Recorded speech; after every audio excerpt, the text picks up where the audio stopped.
The Bible is not a prop. Religious leaders, lawmakers outraged over Trump church visit Washington. Lawmakers and religious leaders, including the Bishop of the Episcopal Diocese of Washington, voiced outrage after police used tear gas against peaceful protesters outside the White House ahead of President Donald Trump's photo op at nearby St. John's Church on Monday evening. The Reverend Mariann Budde, Bishop of the Washington Diocese, said Tuesday that Trump held up the Bible in front of St. John's as if it were a prop or an extension of his military and authoritarian position. Budde, in an interview with Craig Melvin on NBC's Today Show, said that what Trump did in front of the church she oversees was an abuse of the spiritual tools and symbols of our traditions and of our sacred space. He didn't come to church to pray. He didn't come to church to offer condolences to those who are grieving, she said. He didn't come to commit to healing our nation. All the things that we would expect and long for from the highest leader in the land. But he said Trump didn't inform the diocese about his visit to the church. Asked if he is a frequent worshiper at the church, Budde responded, "No, never. The only time that President Trump has been at St. John's Church as president was on the morning of his inauguration." Full coverage of George Floyd's death and protests around the country.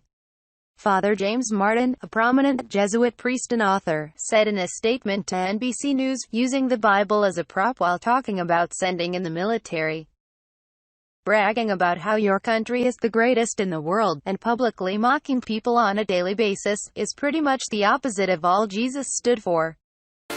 He added, "Let me be clear.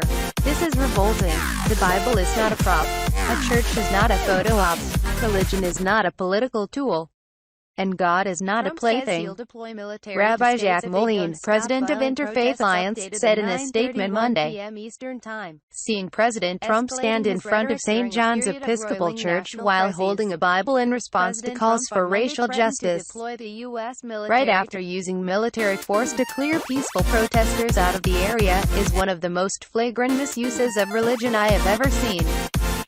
This only underscores the president's complete lack of compassion for Black Americans and the lethal consequences of racism. Trump says he'll deploy House Speaker Nancy Pelosi, D. Califf, and Senate Minority Leader Chuck Schumer, DNY, said in a joint statement that Trump is ripping the country apart when Americans are crying out for unity over the death of George Floyd in Minneapolis last week at the hands of police, tear-gassing peaceful protesters without provocation just so that the president could pose for photos outside a church dishonors every value that faith teaches us.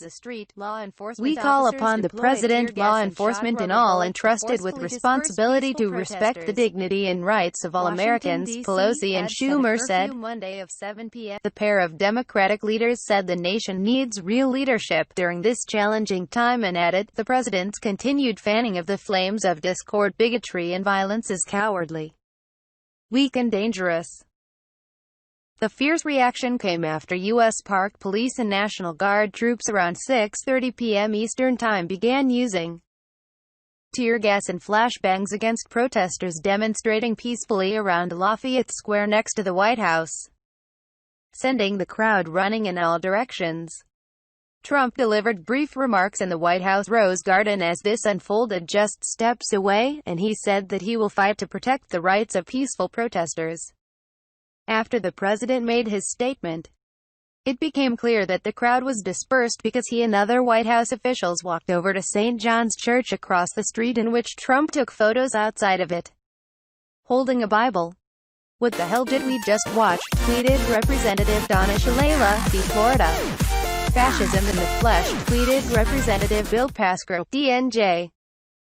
Several other lawmakers also described Trump as fascist, including Senator Ron Wyden, New York, who tweeted, "The fascist speech Donald Trump just delivered verged on a declaration of war against American citizens. Trump says he'll deploy I fear for our country tonight and will not stop defending America against Trump's assault."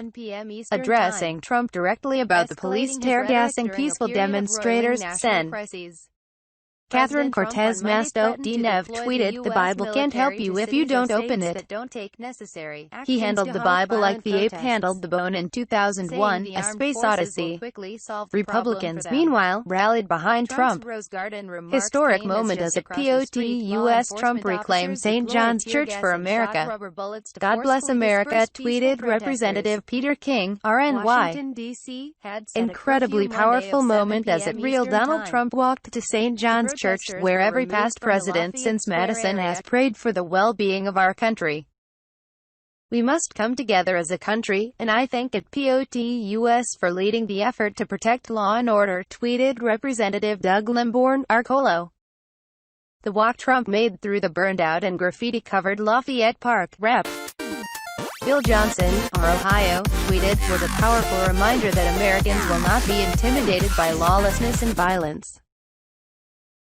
Multiple sources told NBC News that Trump's unannounced walk to the church was his idea because he wanted the visual.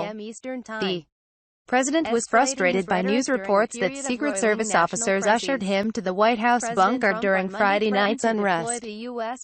One source told NBC that the church visit was meant to make Trump look strong and in charge, and that it had all the elements of pushing protesters out of his space. Sending in the troops, leaving the White House, and visiting a church.